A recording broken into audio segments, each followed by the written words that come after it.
يستضيف استوديو برنامج شلون الصحة نجوم من نجوم المجتمع بالرياضة أو بالفن أو بالإنتاج أو بالعمل الفني أو الرياضي أو ما شاكل، حتى نتكلم عن دعمهم للبرامج الصحية ودعمهم للمواضيع الصحية وشلون دا يصير هذا الدمج. يعني احنا مو بس برامج مثلا معينة اجتماعية ثقافية أو رياضية، لا، البرامج الصحية بدأت تاخذ حيز وسيط، وخصوصا في مواقع التواصل الاجتماعي اللي كان كلش صعب انه موضوع طبي يخترقها. عاده هاي تدور على تنكيت نكات، شيء على سياسيين، شيء على قفشات تحشيشات معينه، لكن انه الناس تشاهد اكثر من نصف مليون مشاهد يوصلون الى هيك حلقات، او 1.5 مليون و3 ملايين مثل حلقه النرجيله، فهذا انجاز يعتبر لمواقع التواصل الاجتماعي وللمعلومه الطبيه طبعا.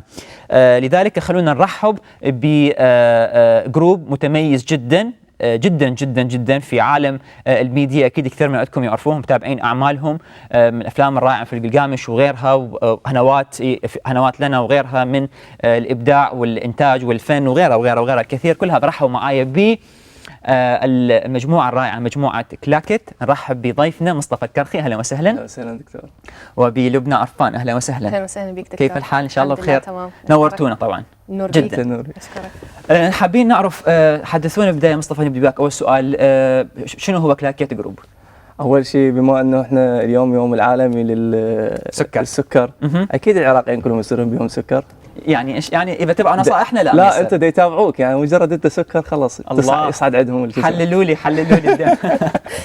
شكرا حبيبي مصطفى.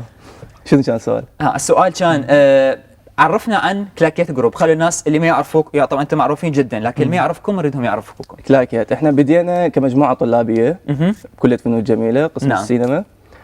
اني وامير اللي ما اجى اليوم، طيب، وهو الحاضر الغائب، ولبنى ولد كان اسمه زياد همينه. نعم. وهسه انضم لنا يعني قبل سنه هي.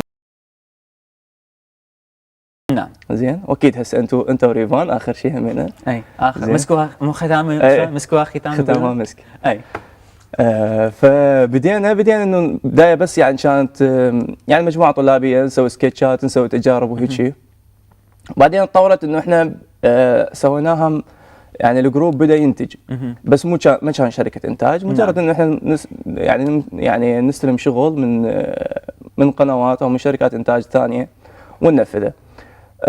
شوي ورا التخرج نعم. لا صار لها اسم وتنظمت اكثر. نعم.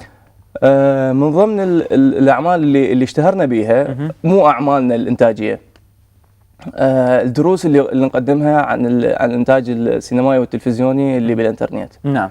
اني او امير او لبنى. يعني هو هذا اكثر شيء احنا اللي معروفين به، اكثر من وايد يستفادوا من عندها هذه الدروس بالمونتاج وبالانتاج، خصوصا يعني احنا هذا المجال مو كلش متطور عندنا محليا.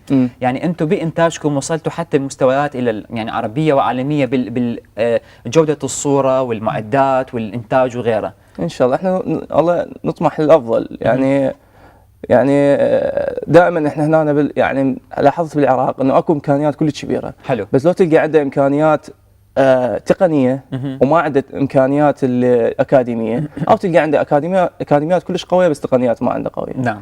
فهي السينما هي صناعه وفن. نعم. فمن تدمجهن سوا يلا تصير السينما. اذا عندك بس الفن ما صار عندك سينما، اذا عندك بس الصناعه ما صار عندك سينما. ممتاز. اضافه الى التسويق والشغلات الباقيه، بس انه شغلتين الرئيسيه. طيب، انا بس اريد اغششكم معلومه حتى احط على مصطفى. المعلومه انه طبعا مصطفى ولبنى هم يعني متزوجين، ف يعني انا شخصيا اعرفهم، هم على المستوى الشخصي كلش ناجحين، وعلى مستوى العمل ايضا ناجحين. لذلك راح انتقل الى لبنى. سؤال، انت مصوره فوتوغرافيه معروفه وموقعك ما شاء الله لبنى عرفان يعني واصل الالاف بالمعجبين والمعجبات بالصور اللي تاخذيها. شلون انضميتي فكره مع كلاكيت، شركه انتاج واخراج وما شاكل؟ بالبدايه احنا كنا سوا بالكليه يعني، بس هم قبلي بسنه. نعم. يعني هم بالسنه اللي قبلي تخرجوا قبلي همين، فبداوا يشتغلون، واني اصلا كنت بالكليه معجبه باعمالهم يعني ومتابعتهم. باعمالهم لمصطفى. شنو هاي الاحراج؟ يلا بمصطفى. واو اعتراف صريح. طيب اي يعني بما انه معجب مصطفى شلون اتقرب من عنده؟ عن طريق أعماله؟ لازم اصير وياهم بالجروب، هم كل محتاجين بنيه. فدائما كانوا هم يعني يغطون المهرجانات، الفعاليات اللي تصير داخل الكليه، فاني اصير وياهم كمراسله مثلا. اي فبس ورا ما تخرجت لا انه انا تخصصت نعم. وصرت فوتوغرافيه، وبنفس الوقت اساعدهم يعني بالشغل مالتهم. شلون تشوفين لبنى طبيعه عملكم؟ يعني انتم تتعاملون مع شركات انتاج او مشاكل، وهسه بنيتوا برنامج انت تعرف، البرنامج الصحي اللي دا اقدمه على مواقع التواصل الاجتماعي، طبعا مو بشاشات التلفاز، مواقع التواصل الاجتماعي اللي وصلنا بها لاعداد 3 ملايين في النرجيله ومشاكل. شلون شفتوا فكره انت تعرف؟ يعني شلون تناقشتي انت ومصطفى بها؟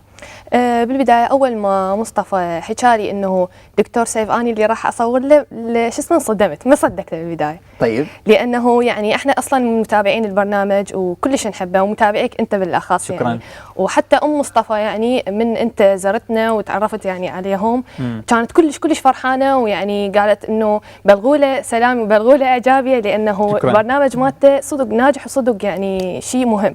واحنا كمجتمع يعني مو بس بالعراق، مجتمع عربي نحتاج هيك برامج. نعم. يعني نحتاج برامج مو بس اوكي الترفيه والثقافه والفن، اوكي يعني كلها برامج حلوه وموجوده. صحيح. بس نحتاج يعني البرامج التوعيه والبرامج الصحه والبرامج الطبيه، اللي مثل هو البرنامج انت تعرف برنامج شلون الصحه. يعني يسوي فد تغيير بالمجتمع، يفيدنا. يعني احسن ما انت مثلا تروح تدور معلومات ممكن خاطئه على الانترنت، ممكن من اشخاص ينصحوك مثلا يقول لك اكل فلان شي عنود تصير فلان شي، سوي فلان شي عنود. صحيح. مثلا تغير بشيء بوجهك او بجسمك. يعني طبيب موجود وهو بنفس الوقت مقدم دا يعطينا نصائح جاهزه. فيعني فكره البرنامج كلش معجبين احنا بيها، ويعني متابعيها اصلا. شكرا، لذلك تبدعون بها امانه. طيب مصطفى، طبعا من صار اللقاء بين برنامج تعرف، طبعا تحيه للمخرج ريفان التميمي مخرج البرنامج، وايضا لكل من يساعدنا في دعم برنامج ان تعرف انه نوصل لشريحه اللي ما تتابع التلفزيون او يعني قاعدين 7 ساعات على الفيسبوك، فهذول راح صعب انه توصلهم من خلال التلفزيون، مع انه العراق هي تصل تقريبا لكل البيوت، لكن حتى نصل لعمر معين او فئه معينه سوينا هذا برنامج تعرف في مواقع التواصل الاجتماعي. بعدين صار الدمج، يعني تبنى تقريبا مجموعه برنامج انت تعرف للجوده الموجوده. حدثني مصطفى، انا عارفه انه انت جدا حريص على عملك، يعني ممكن انت تستغني عن سياره وعن بيت وعن هاي من اجل تشتري كاميرا مكلفه جدا. صحيح. هالشغف هذا شلون اجاك، وشلون ممكن تعدي الشباب هسه اللي عندهم طاقات يريدون يقتدون بيكم؟ اول شيء اكو ناس هوايه من مجالنا اللي عندهم خبرات دا يحاولون يطلعون برا يشتغلون هذا الشيء. هي طريقه سهله وناجحه. بس انا اعتقد انه هنا بالعراق السوق الهيجي مجال اوسع. ليش؟ لان تنافس ماكو اسماء ماكو قويه، الاسماء القويه موجوده هي كليتها الاسماء اللي الاساتذه والناس الجيل السابق. صار اكو فجوه بالتسعينات. ما طلعت اسماء جديده بالتسعينات. فاللي يصعد هسه اللي ممكن يسوي اسم له، فهي يعني راح تكون مو اقول سهله، بس انه اسهل من برا. حلو. يعني هذا الشيء، يعني ممكن الموهبه تبرز بالعراق اكثر مما تبرز برا. بديع. زين. اضافه انه السوشيال ميديا هسه فتح افاق كلش جديده، والتقنيه الجديده مال الكاميرات اللي رخصت، وحتى الموبايلات. وكل سنه، يعني مو كل سنه والله، كل شهر ينزل فد شيء بحيث يخلي شغلتك اللي اشتريتها قبل 2-3 ما لها فائده، لانه هذا يسوي فد 4 شغلات سوى هيك. صحيح. زين. ويصغر حجمه ويقل سعره همين نفس الحاله. فالدخول للمجال مالتنا كلش صار اسهل، للمجال الميديا والسينما والهاي الاشياء. اللي ردنا نسوي بكلاكيت وتهم نفس التوجه مالتنا، انه احنا لاحظنا، انا قبل فتره، قبل ما يصير الانترنت سريع ويوتيوب وما ادري شنو، كان مجرد كتابات، وقبل ما ينزل الفيسبوك كانت المنتديات. صح. كنت اشوف انه الانترنت كلش مفيد، يعني بيه معلومات كلش يعني تثقيفيه ومرتبه وما ادري شنو. تخيلت انه من يدخل الانترنت لكل البيوت راح يغير هوايه من الناس للافضل. المشكله اللي شفتها انه المتخلفين دؤوبين على نشر التخلف. فبالتالي اذا ماكو واحد يسوي العكس، يعني التخلف راح يصير فيه 10. يعني العادات السيئه وال يعني التخريفات السلبيه، يعني الامور السلبيه هوايه. صحيح. انا ما عرفت شلون اصيغها، بس اي بس كلش واصله فكرتك بالضبط. اي يعني تنتشر اكثر من اللازم. زين، وصار قامت تصير بيها برامج مو بس على السوشيال ميديا، وانما حتى على التلفزيون. صحيح. اي فالتوجه الصحيح انه انت تسوي فشي يفيد المجتمع. نعم. هوايه اكو برامج صحيحه تطلع بالتلفزيون، كلش مثقفه، كلش غنيه بالمعلومات، بس المشكله شنو؟ انه اسلوبها قديم، مال التسعينات او مال الثمانينات، اللي ما يماشي العصر هسه. ما يماشي العصر. ليش؟ لان قبل كانت الناس هي اول شيء قنوات قليله. نعم. وهم متعطشين حتى للمعلومات. زين، هسه بالجديد المعلومه سهله تجي. نعم. وممكن تجي غلط من مصدر غير موثوق. صحيح. بينما انت اذا تسوي مصدر موثوق وبطريقه عصريه ومتقبله للمشاهد، فهذا هو النجاح بذاته. وشفنا يعني النجاح اللي انت تعرف. طيب انت تعرف هو هاي الفكره انه يعني انت تعرف يعني هو مو لان هو من اعداد او تقديم او مشاكل. هي الفكره انه هدفه طبعا هو مناسبه بدون دعم، يعني بده يصير شيء مجاني بتعاون التعاون المشترك، بس حتى نصل بالمعلومه الصحيه، لان هسه العالم بده يتوجه باسلوب الغذاء الغير صحيح والكسل وعدم الحركه، وهيك واحد قاعد مرتاح الى امراض كثيره. فاحنا نريد نرجع هذه الامور مثل ما قال مصطفى جمله كلش حلوه، قال حتى نطلع من شيئين مهمين، يا اما الاسفاف الموجود نطلع من عنده فنقدم كوميديا هادفه، ونطلع من الرتابه اللي كانت موجوده ما نسميها سابق، هلا عفوا كانت في مكانها، هي في وقتها مهمه. اي صح مهمه، لكن في زمننا زمن السرعه والحركه والموبايل، وعلى قولتك الشيء يطلع ورا شهر يعتبر قديم. صح. هذا كل شيء في حياتنا، حتى اللبس، او حتى نصل للجميع، حتى نخترق الشباب ال 17 و 18 نحتاج هذا الاسلوب. طيب لبنى، سؤال الطموح، انت عجبني قلتي انه انت اصلا معجبه بانت تعرف. هسه راح نبلش يعني بعد فتره قريبه الموسم الثاني للبرنامج، شنو طموحك للموسم الثاني؟ طموح الموسم الثاني هي طبعا تطور اكثر للبرنامج ان شاء الله، يعني نشتغل عليه اكثر وافكار جديده ومفاجات اكثر ان شاء الله. وياك انت همينه يعني مفاجاتك دائما تبهرنا. فيعني راح يشوفون ان شاء الله المشاهدين حيشوفون تغيير كامل بالبرنامج وحيحبوه اكثر. يا رب. طبعا اشجعكم ان تدخلون على صفحه لبنى عرفان في فيسبوك، صحيح؟ اي نعم، لبنى عرفان فوتوغرافر. لبنى عرفان فوتوغرافر رائعه جدا ورهيبه جدا، وراح تشوفون صور، خصوصا عندها صور هي ومصطفى ككابل، يعني لوحات. مصطفى، اخر سؤال لك، الكلام معك ممتع ولذيذ وما يشبع منه ابدا، بس حتى نكمل فقراتنا اليوم، سؤالنا الاخير للموسم الثاني من انت تعرف. يعني احنا نريد نوصل يعني حلقات مليونيه، لا للشهره او لشيء، لكن كما نفيد الناس، نطرق الابواب ونقول لهم هاكم هاي معلومه مجانيه، غيروا حياتكم بها. انطينا بقى كم سر من اسرار الموسم الثاني. هو البرنامج اوريدي ناجح، ما نحتاج اي شو اسمه. اللي راح نسويه احنا مجرد تنظيم زايد للنجاح اللي موجود. فيعني احنا بس نستفاد من النجاحات اللي صارت، نسوي مفاجآت اكثر، وناخذ وقت مرتب حتى نلقى افكار حلوه اكثر.